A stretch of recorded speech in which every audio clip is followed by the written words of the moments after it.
Hello everyone, আমার একটি নতুন ভিডিওতে তোমাদের সকলকে জানাই অনেক স্বাগত। আজকের বারটা হচ্ছে বৃহস্পতিবার আর এখন বাজে দুপুর 3:30।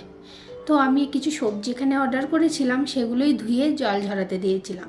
আর তারপরে এরকম একটা জিপলক একটা প্লাস্টিকে আমি এগুলোকে রেখে দিচ্ছি। এই জিপলক প্লাস্টিকগুলো আমি ফ্লিপকার্টে বিগ বিলিয়ন ডেতে অর্ডার করেছিলাম, দিয়ে এসেছে এটা আজকে সকালেই। তো এগুলোকে ভালো করে আগে ধুয়ে পরিষ্কার করে নিয়েছি, তারপরে এই সবজিগুলো এর মধ্যে রেখে দিচ্ছি। এর মধ্যে সবজিগুলো রাখলে না ফ্রিজে খুব ভালো থাকে, মানে শুকিয়ে যায় না বা কোনোভাবে নষ্ট হয় না, একদম ফ্রেশ থাকে। যেমন এখন দেখছো ঠিক সেরকম ফ্রেশই থাকে। তো সেই জন্য ভাবলাম এগুলো কয়েকটা অর্ডার করে নিই। তো আমি এখানে 10টা অর্ডার করেছিলাম। আর এখানে দেখো একটা এখানে ভুট্টা অর্ডার করেছিলাম আজকে অনলাইনে, সুইট কর্ন, এগুলো মিষ্টি ভুট্টা। তো এগুলোর খোসাগুলো ভালো করে আগে ছাড়িয়ে নিচ্ছি, তারপরে খোসাটা ছাড়িয়ে এটাকেও রেখে দেবো। ভুট্টা কিন্তু খেতে খুব ভালো লাগে, তাই না? একটুখানি ওই গ্যাসটা জ্বালিয়ে পুড়িয়ে নিয়ে তারপরে একটু নুন আর লেবুর রস মাখিয়ে খেতে খুবই ভালো লাগে।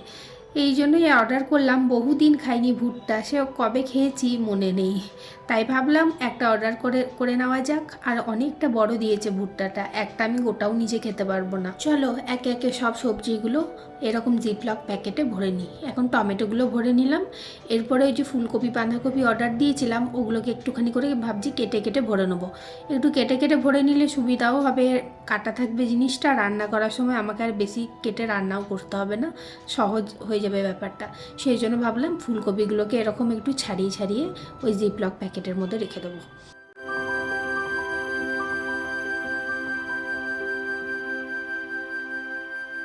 বাঁধাকপিগুলো এখানে এরকম টুকরো টুকরো করে একটু কেটে নেবো, তারপরে এটাকেও এরকম প্যাকেটের মধ্যে ভরে নেবো।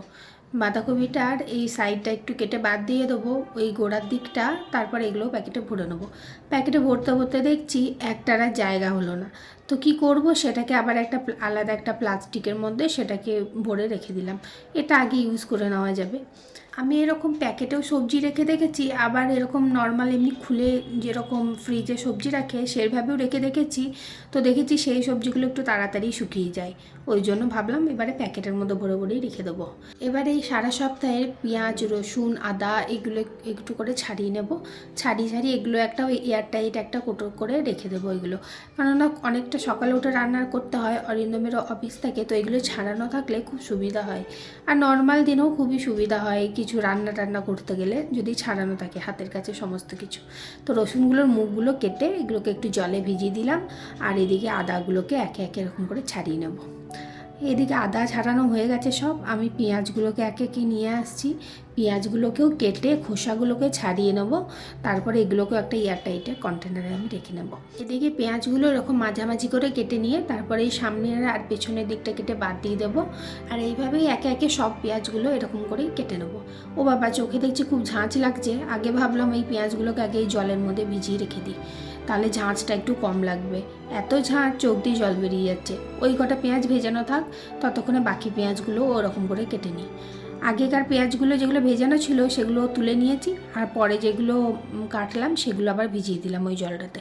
এবার ভিজিয়ে দিলে খোসাটা খুব তাড়াতাড়ি ছাড়ানোও হয়ে যায়। এই দেখো কি সুন্দর ছেড়ে গেল খোসাগুলো। এবার একে একে পেঁয়াজগুলোকে ধুয়ে নিচ্ছি, আর ধুয়ে ধুয়ে ওই এয়ারটাইট কন্টেনারে রেখে দিচ্ছি। এদিকে পেঁয়াজগুলো ছাড়ানো হয়ে গেছে, আদা রসুনটাও হয়ে গেছে। আদা রসুনটা একটা জায়গায় রেখে দিলাম, আর পেঁয়াজটা একটা জায়গায় রেখে দিলাম। পেঁয়াজটার জন্য একটু বড় কোটো লাগলো, তো এগুলোকে এবার ফ্রিজে রেখে দেবো। আর চলো একটুখানি ছাদ থেকে এবার ঘুরে আসি। এখন বাজে সন্ধে বলবো না বিকেল বলবো, আমাদের এখানে এখনও সন্ধে লাগেনি, এখন বাজে 6টা। তো এইখানে দেখো পাখিগুলো এত সুন্দর উড়ছে, এগুলো পায়রা। আর ছাদের পাশে এই টাওয়ারটা করেছে, এখানেই যত ওদের গল্প আড্ডা হচ্ছে একসঙ্গে বসে। যারা বসে যেই গল্প করছে একটা করে পটকা ফাটিয়ে দিচ্ছে জোরে, আর তখনই আবার সব উঠতে লাগছে। আজকে আবার ওই গণেশ চতুর্থী পুজোর লাস্ট পুজোটা হলো, সেটার আজকে আবার বিসর্জন আছে। এই যে সন্ধেবেলায় এত সুন্দর পটাকা ফুটছিল, আর আমি বাইরে দাঁড়িয়ে দাঁড়িয়ে দেখছিলাম।